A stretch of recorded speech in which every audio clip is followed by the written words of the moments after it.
For more on this and all of the week's news, we're joined by Michael Graham. He's a conservative commentator and a columnist for the Boston Herald. All right, Michael, let's start with health care. The president suggested the Senate should repeal Obamacare without a replacement. What do you make of that? I'm kind of with Ross Douthat at the New York Times. That's kind of like saying, let's take the poison because that'll speed up our desire to find an antidote. No, there's either a plan that you can work and you can present and you can sell, or you can't. And I talked to Senator Sass's people. You know, he first floated this idea of announce you're going to repeal today and give yourself a year timeline. And my question was, what do you think is going to happen in a year that's going to bring Senator Collins of Maine with her big social net viewpoint together with Senator Paul of Kentucky with his no, the free market can handle it? Where's this common ground? And if you can't even see the common ground, it kind of takes a lot of guts to fling yourself up the top of the building and say, don't worry, before we hit the ground, I'll figure out how to fly. Well, so let me ask you about the president. His positions on this continue to shift, both in terms of process and in terms of what the bill contains.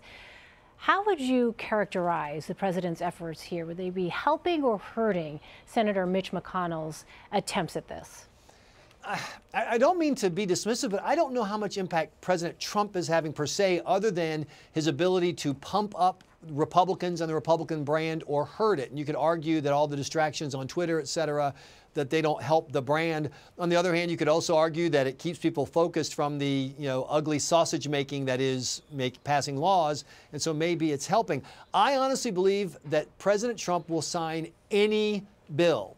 And if, as some people on the right fear, a group of centrist Republicans like Collins of Maine and Kennedy of Louisiana, I'm spacing the names now, but if they get together and they can get some Democrats to come aboard, you could absolutely see a situation, in theory, where there's a Democratic-driven Obamacare fix with Republicans joining on, and I have no doubt President Trump would sign that. So you Cassidy, Louisiana. Cassidy, Louisiana. Thank you. So let me ask you, though, do you think Republicans, you answered this previously, but I mean, is there the potential of consensus? Is there any kind of movement? Are they close? Well, the more new ideas pop up, the farther away everyone gets. I mean, the way the House finally passed a bill, they were offered a binary choice. Either you are for the Obamacare mess as it exists and for letting down the voters who you've promised for 7 years you're going to do this, or you're just going to pass this bill as ugly as it is, and this will end the trajectory of Obamacare and possibly open to free markets in the future, and it'll keep a promise. It's either or. The farther the Senate gets away from either or, the more trouble they're in. And I know these senators keep proposing things, but it's also true that there are people inside the Senate offices who are telling me, don't write off Mitch McConnell. That despite the talk of maybe we'll repeal one day bifurcated system today, he's so good at getting votes. So senators can propose anything they want, but I think it's in the Bible where it says senators make proposals and McConnell laughs. I think that's in the Bible, isn't it? We'll check on that. We'll do some fact checking on that. Let me ask you, though, about the president's voter fraud commission. So this commission is asking states for a lot of voter data. Many states, including red states, are refusing to comply. The president tweeted about it. What do you think, first of all, as a conservative about this? And from a political perspective, do you think that this is a good fight to pick? Well, first, as a conservative, I love seeing all these people on the left rediscovering federalism. And hey, states' rights. What a great, I remember when just saying states' rights would get you called a name. And now, hey, it's the hot new flavor. So if nothing else, the Trump presidency has revitalized the notion that states should have their own authority over things like this. I think this is a loser for President Trump. It smacks of the kind of big governmentism that a lot of his voters don't like. It's interesting to me the number of Trump supporters I've heard from who say, no, this is not good, this is not shaking out right.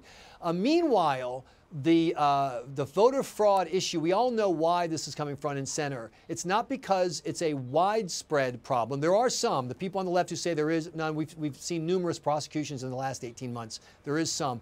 But it's because Trump wants to promote this idea that the election outcome should have been bigger, that he somehow won the popular vote or whatever. And I keep saying to President Trump, dude, you're president. You are as president as you're ever going to be.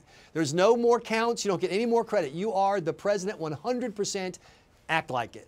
Well, let me then turn to this topic, the president's attacks on the media. He did it again last night in an event that was supposed to honor veterans. And of course, this morning he tweeted a video of himself body slamming a figure with the CNN logo. Is there a strategic reason for this, do you think? Well, I don't know. We'll have to ask Secretary of the Treasury Stone Cold Steve Austin, who taught him the Stone Cold Stunner. I'm an atomic knee drop guy myself. I go way back to Ric Flair.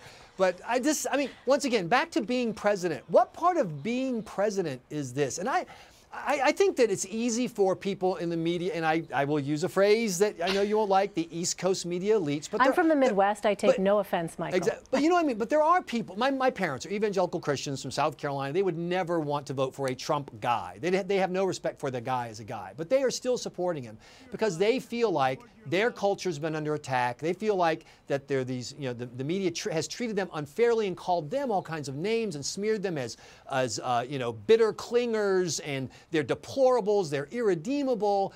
And so on the one hand, it's the fighting, they like the fighting. On the other hand, they want him fighting for them. In other words, if Trump were tweeting the same level of mean-spirited tweets, but on behalf of the blue-collar worker in Ohio or the evangelical Christians who've been smeared as haters because of their theology, it would have a different feel. But this is also about Trump. The Trump universe begins and ends with Donald Trump's cable feed. All right, Michael Graham, we're out of time, Boston Herald columnist. Michael, always good to see you. Thanks so much. Thanks for having me.